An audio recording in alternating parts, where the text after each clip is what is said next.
Carbon dioxide is one of the main gases in our atmosphere that traps heat, creating the greenhouse effect that provides the conditions that allow human life to exist on Earth. Without the natural greenhouse effect, the average temperature on Earth would be a frigid minus 18 degrees Celsius. And we know from the geological record that natural changes in carbon dioxide levels have directly related to past increases and decreases in global temperatures.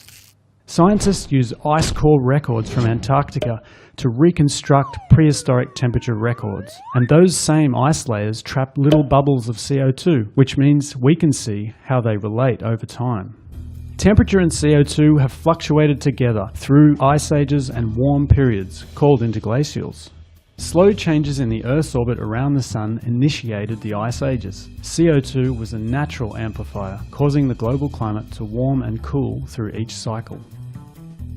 Here, at about 200 to 300,000 years ago, is where modern humans had just evolved. And here, at the last interglacial period, the sea level peaked at about 6 to 9 meters higher than it is today.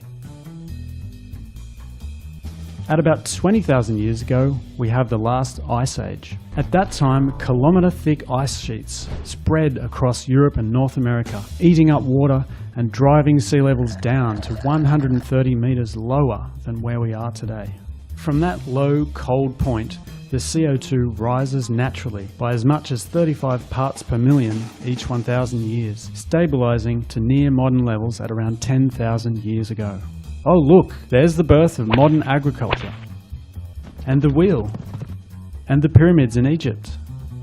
And now we hit the common era, the year 0 CE.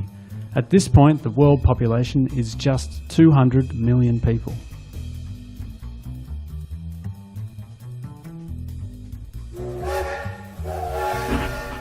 And here's where scientists first demonstrate the greenhouse effect of carbon dioxide, way back in 1861.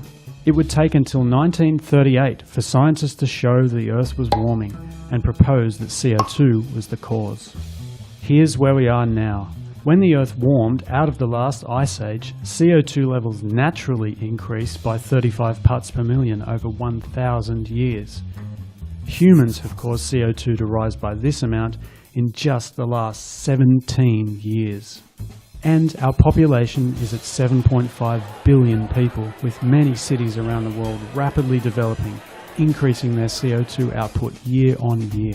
Our current temperature is about 1 degree Celsius above pre-industrial levels.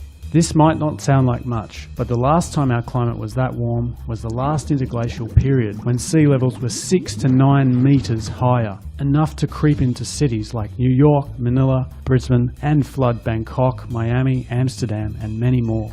On current projections, by 2100, our climate could warm by 4 degrees Celsius or even more, depending on our actions to cut CO2 levels. So, does this look natural to you?